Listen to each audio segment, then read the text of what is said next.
మేఘాల్లో సన్నాయి రాగం మోగింది, మేళాలు తాళాలు వినరండి. సిరికి శ్రీహరికి కళ్యాణం కానుంది, శ్రీరస్తు శుభమస్తు అనరండి.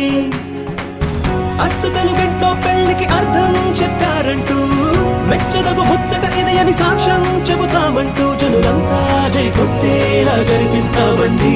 అందాల కుందనపు బొమ్మవని జత చేరు